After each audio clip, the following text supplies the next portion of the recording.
You didn't date anyone in Egypt. We're just talking about it, guys. Yeah. For 3 good years, you didn't date anyone. Right. I'm a strong racist, so I won't date anyone who's not black.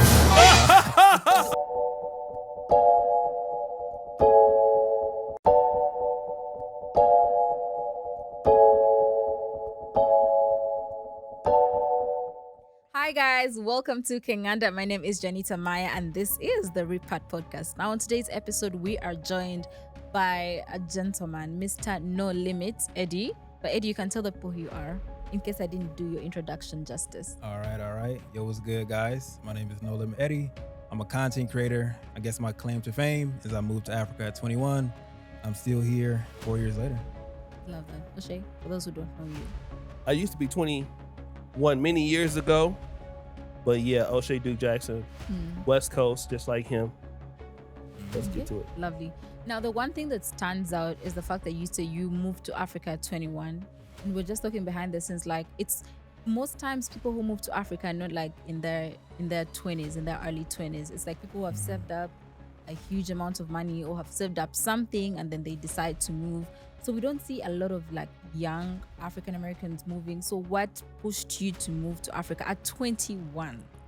Yeah, so there's a lot of elements to it, but I think the main one was just the timing. So it was like 2021 when I moved out, and LA was going crazy. 6 feet, social distancing, take a mask, do all this kind of stuff. And I wasn't a fan of the restrictions, so that kind of accelerated the move. But I've always wanted to move out of America. I just never really fit into the American system, so to speak. Why you don't feel like you Fit in. you fit into the American system? Yeah, man. I think it's just like, I think just the culture is different, right? Like I never was a football fan, basketball fan. I don't drink, I don't smoke. You know what I mean? I just, what most people of our nationality do, I just wasn't doing it. So it was a little bit of a rift, I guess you can say. So you didn't feel like fit into Black America? Yeah, you can say that. Okay. Yeah. Okay, so you're not like a Pookie or anything like that? Right. Okay. So then for brothers like you, you know, you could always be white friends, Hispanic friends. So why not that route? Yeah. I mean, most of my friends were of other ethnicities. Okay.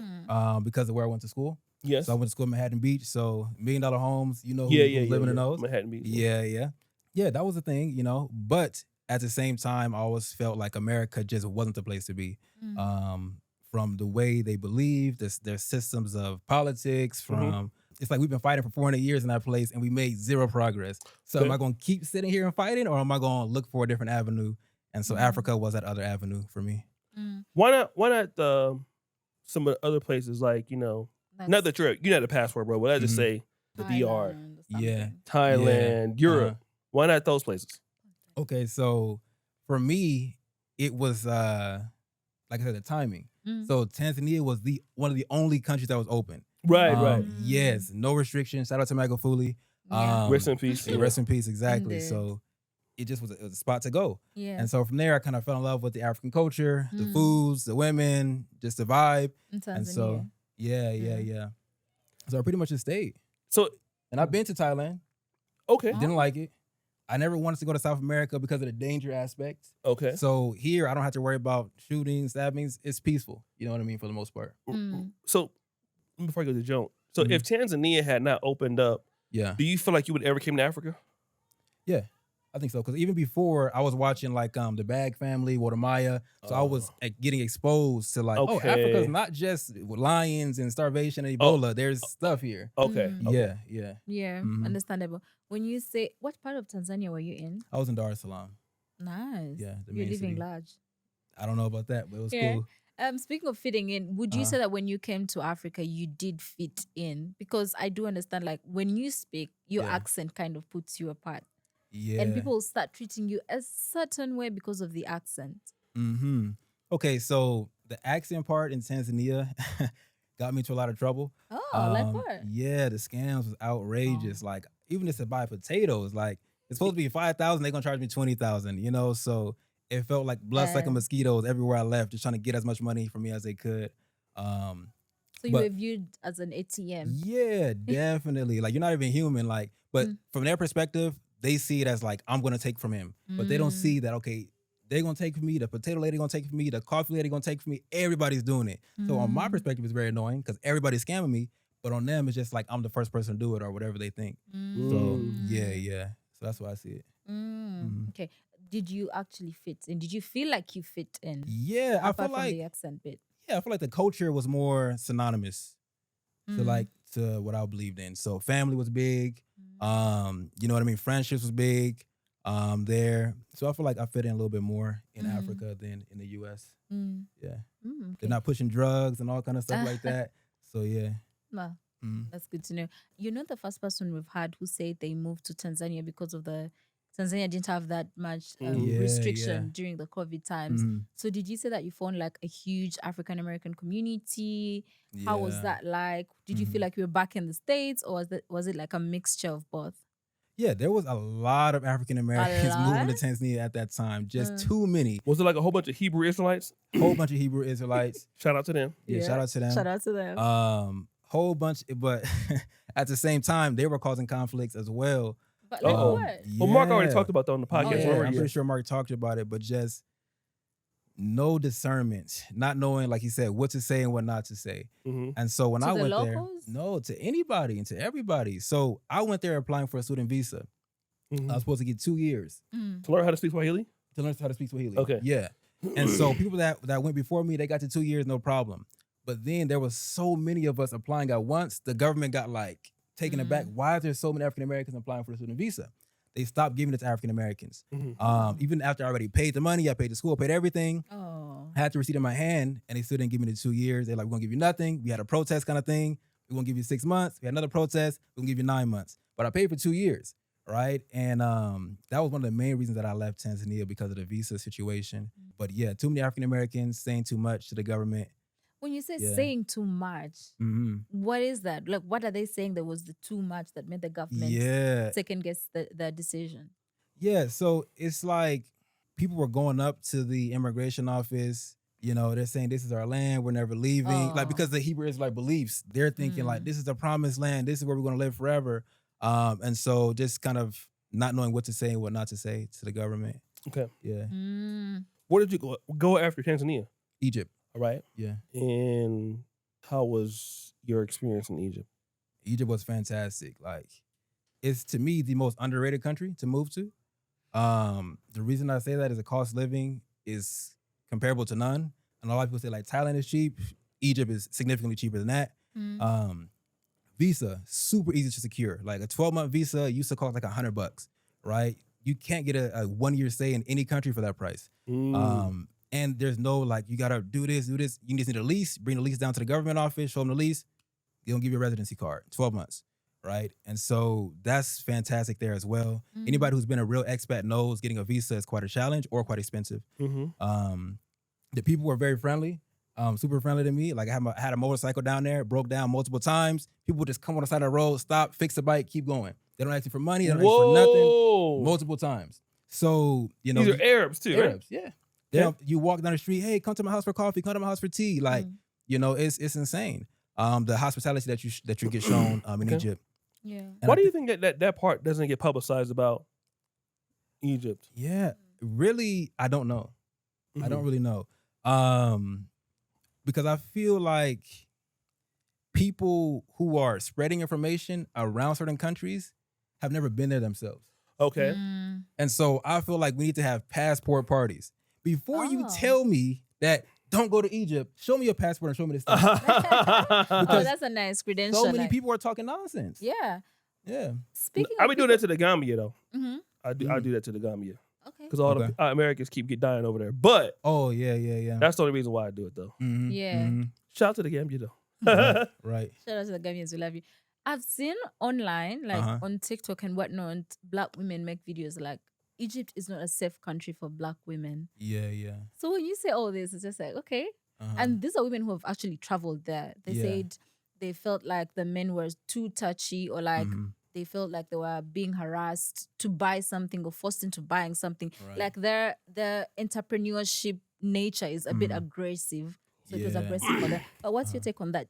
Are Black women safe in Egypt? Okay, yeah. So like right now, my sister is in Egypt by herself. I have zero concern about that. She's been there for 3.5 years, same amount of time I've been there. So she walks down the street 2 a.m., 3 a.m., 4 a.m., it doesn't matter. She's not being disturbed, right? The most they'll do is little catcalling, brown sugar, all kind of stuff like that. Black coffee, they'll say stupid stuff. But that's the most that I've ever seen in Egypt from my perspective. Yeah. Wow.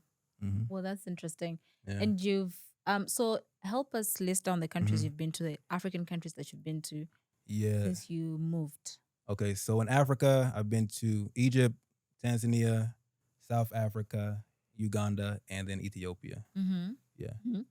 And all the countries that you've been to, which country would you say was, I guess, better for you as an African American? Like, it was easy to integrate into the community, the cost of living was affordable, right? and all the other things. Which country would you pick as like your number one if you were to rate them? It's so hard because my brain like segments things. Okay. So if I was to just be an American who wanted to move out of America, didn't really matter where, I would choose Egypt for the reasons I mentioned. Like the cost of living is crazy good. The visa is easy. Like it's a smooth landing. The infrastructure is pretty similar to America as well. And so I would just say Egypt as just overall. What about the English there? It depends on where you live. So in my city, everyone speaks English. So I don't have to learn. I don't live in Cairo. I live like in a Red Sea area. Okay. Yeah. So like south. Everybody speaks English. So I don't really know any Arabic, and I've been there for a long time. One word at least. Like la, which means no. Oh. Yeah. That's a nice word to learn. Yeah. Please go ahead. And Arabic and Swahili are quite similar too. So if you know Arabic, you can kind of speak Swahili, which is kind of cool. Yeah.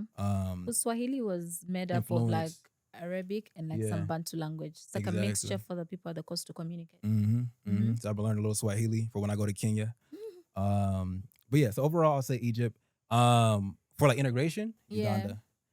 Really? Yeah. Because everybody speaks English here. True. Everywhere I've gone, I haven't been overcharged by like the locals like I was in Tanzania. Cost of living in Uganda is a little more expensive, I would say, than most places. Money just flows out your hand like water. But I do like Uganda as just like a solid spot. The visa is not the best. True. But it can be worked around if you're serious about being here.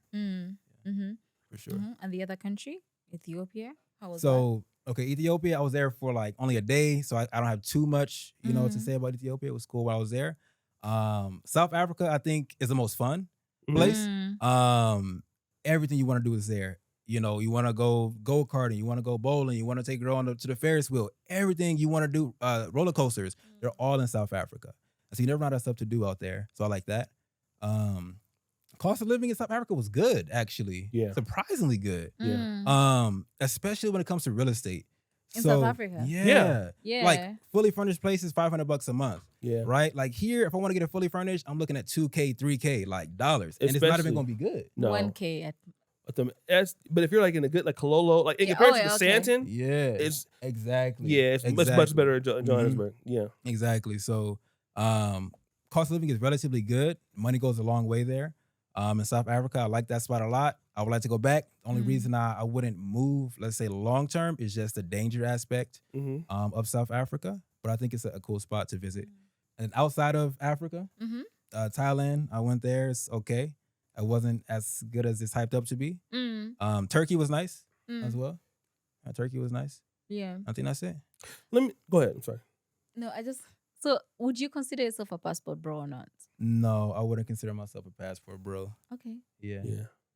I wouldn't consider him to be a passport bro either. Yeah.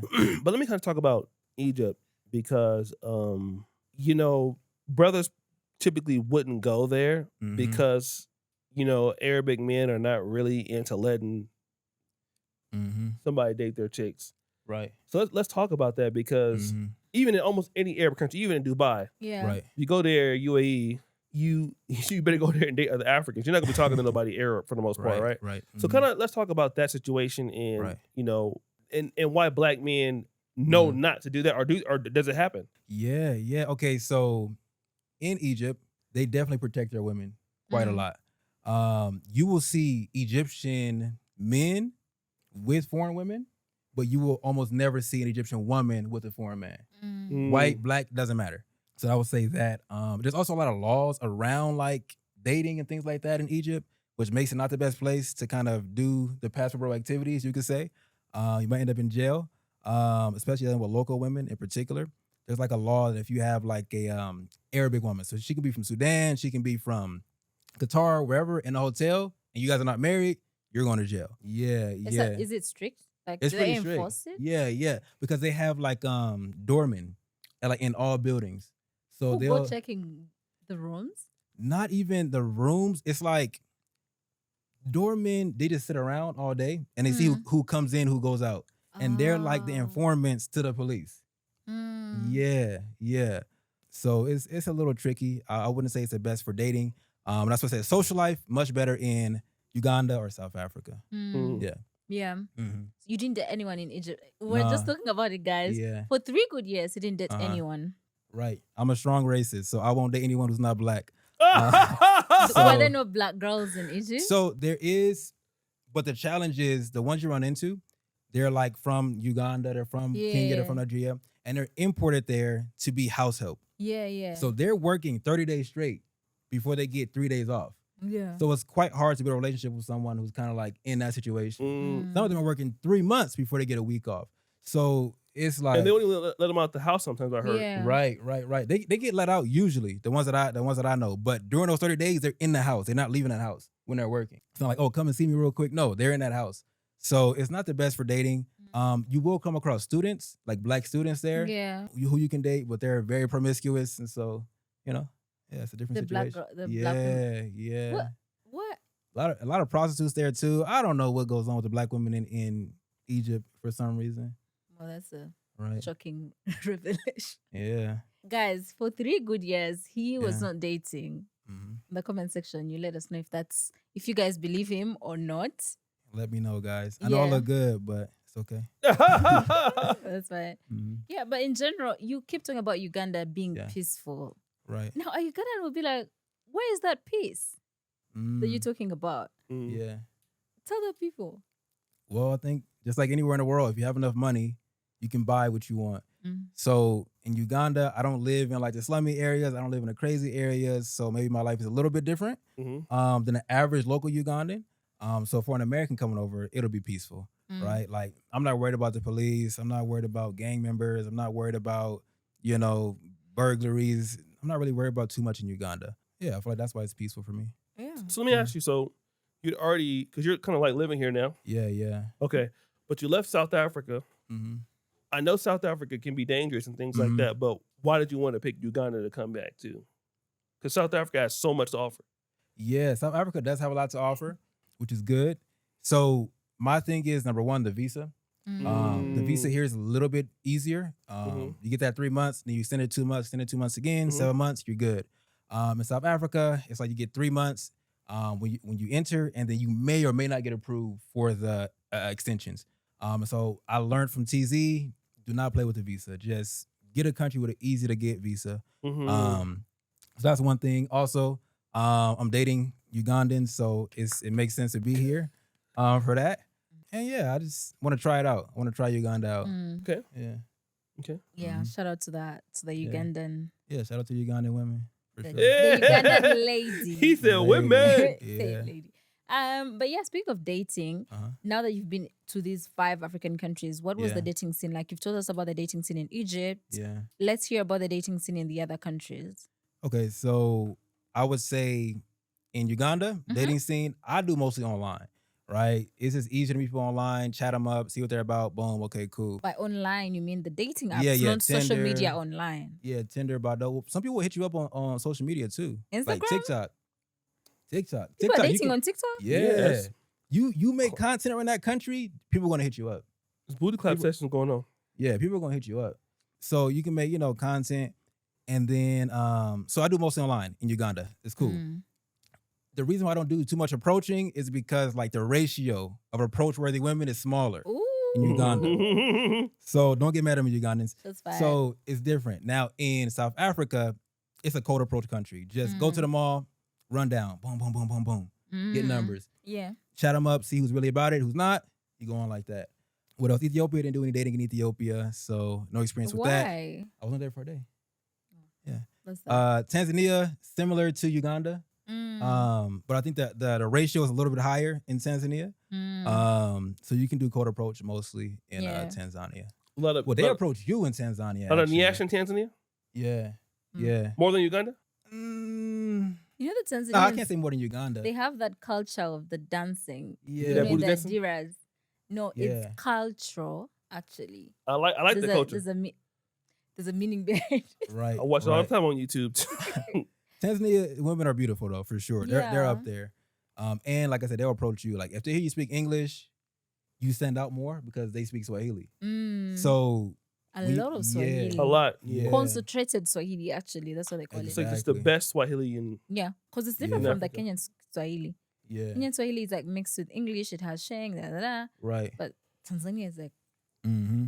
yeah, So shout out to Tanzania. So yeah. yeah, I like that spot. Did you learn any word? In Swahili. Yeah. Dio. Oh, no, Yeah. Swahili. what does that mean? Kidogo. Do you speak Swahili? Kidogo, You yeah. say small. So for South Africa, you say the dating, but were the women receptive to you? Overly Because receptive. the ratio can be high. Oh, Overly receptive. Where? In Tanzania or South Africa? In South South Africa. Africa. Mm. Yeah, yeah. In Joburg. In Joburg. Cape Town, I don't know. I was shooting bricks. But in Joburg, I mean, 80%. We in there. Half court shots, we in there. Like Like, will you just approach it or is yeah, like just approaching like, yeah, hey, how okay. you doing? See it out, fill it out. If she give you a good response, yo, da da But da. Cape Town was harder. Oh, they wasn't respecting me in Cape Town at all. Like, I don't know what why was going on. that? Is it Is a it lot of like- light skinned It's girls? just standoffish. Like that's the culture in Cape Town. A lot of Yeah. light skinned girls in Cape Town? Like mixed chicks, I heard? Yeah, the colored people, what they Yeah. call them. Yeah, but anyone I was approaching in Cape Town, it was like low percentage of success. Mm. Yeah, low percentage of success. But Joburg, You were having different fun. story. Yeah. Yeah, different story. I heard Durban's the truth, though. Yeah, I have. So when I go back, I'll probably Yeah, I go to keep like hearing Durban, that Durban, Port doesn't it? Elizabeth. Yeah, They're out there Yeah. working with a lot out there. yeah. And do you think you being an African American plays a part in how you are received by the women in these African countries? Do you think they treat you a certain type of way I think so. in terms of like being special or like being more open to being Yeah. promiscuous, like you say? Yeah. Well, I don't like the promiscuous. I don't like that. Oh, I like the modesty. Yeah. Keep it righteous. not.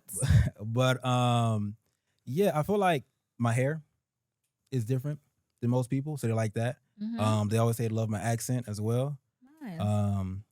Here, like we were talking about earlier, I'm brown, I guess. Yeah, I'm he's light skinned in Uganda, by the way. yeah, apparently. Yeah. And so I think that plays a part, and things like that. But I don't spend no money on these women, so You don't spend money on these women? no, they spend money on me. Which country was that? Uganda. No. Yeah. No, that's not yeah, true. that is No. true. You're not for real? I'm so serious. I had a girl bring me No. flowers and chocolate before I met her. You gotta just. Yeah, in Uganda. That's a Maybe the lie. riz is too good. Maybe the accent is too good. I don't know. You must be giving Yeah. them something. I mean, yeah, eventually. But like on the initial, like, don't ask me for transfer money. Don't do none of that stuff. Like, They don't ask you for you gonna anything? come on your own dime and show me you committed to me. You know, And they Yeah. come through. every time. Yeah. Well, Ugandan women, not you. Disappointed. Well, that's I don't know. yeah. Well, She looks like I don't know. She got something to say about it. yeah. She's so shocked. But I think it just depends. It depends on you. I think she just loved you. She really loved you. There's multiple women, but I think it's like how you Multiple women are, approach it. are giving you gifts and Yeah. money before they Yeah. meet you or after Before. they meet you. Before, like, Oh, come what are bring you this. telling bring them? this. What are you telling them? I don't know. No, there's something. I'm not telling them anything. I feel like it's just like some people lead with their money. Like some men just feel like, oh, I have money, so let me buy a woman. I don't feel like that. I feel like show me that you're committed to me. And if a woman will spend her money on you, then yeah. No. Yeah. Mm. Yeah. So that's how it I'm is. still digesting the Even bit in that my current place, my girlfriend bought like the curtains. She bought like a lot of stuff for like the pots and pans. she wants to move in. She wants to be wifed. I hope you know that. Maybe. No, there's no maybe. That's it. Maybe. No, there's no maybe. But I tell all the women, like, I can be with you forever, but not only you forever. So they know from the very beginning, you know, what they're signing up for. Why? Why? So you're not like a monogamous man? You just like to try other things? It's like maybe I could be monogamous, but I don't want to set myself in stone because cheating is like this. If you break the rules of the game. So if you set the rules of the game in your favor, you're never cheating. No, but the relationship is meant to be among two people. Right. So the moment you look outside, that's different. So the ladies are okay with you saying, oh, you can look. I think they say they're okay with it, but their actions show they're not. But it is what it is.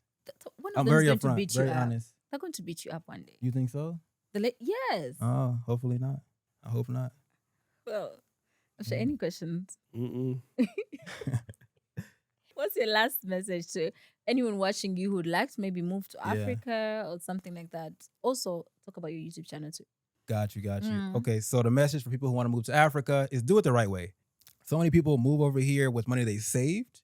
And if you only know how to save money and not make money, you're going to go to zero, right? You have to figure out how to replenish the money that you have. So people will like sell their house, people will sell their cars, whatever, to have a lump sum of money and think, oh, I'm going to live forever on this. But that money goes very, very fast when you're here on the continent through scams, through spending money on gifts. I don't know. Like, it goes away. To find a way to make more money, that's kind of like my secret to longevity. And then as far as me, follow me on YouTube, guys. No Limit Eddie. Check out my YouTube channel, watch the videos. I got like 4 years worth of content on there, so you'll find something that you like, for sure. Amazing stuff. What's the biggest scam you've experienced on the continent before we The biggest scam? Yeah, that has happened to you. Well, like that was the school visa scam. Like, how do I pay you the money? I get the receipt. How much you paid? It was like $925, so like almost That's a lot. $1,000. And they just like, we're not going to give you the money back. We're not going to give you the money back, and we're not going to issue you the visa you paid for. What? So to me, that's a big scam. And there was a lot of people affected, a lot of African Americans affected, because that's the way everybody was doing it. If I can pay $1,000 and get 2-year visa, of course. You know what I mean? Versus going a business route, which is like 7 to 8K, and it's not even guaranteed. So people were just like, man, let me do the student route and try to make the play like that. So that's the biggest scam. Okay. All right. Oshay, any last words? Nope. Okay, perfect. So guys, thank you so much for watching. Let us know what you think in the comment section. Let us know what you think of Eddie and his multiple tendencies. Booty clap sessions. But yeah, let us know what you think about Eddie. Make sure you reach out to his YouTube channel, No Limit AD. Please follow us on all our social media pages at Kingana Nation. Follow me at Janita Maya. Also, Oshay is wearing my merch. Zoom in on the shirt. So make sure you follow me on YouTube at Janita Maya, where you can find this lovely merch. The quality is amazing, by the way. But yeah, guys, I'll see you next time. Bye.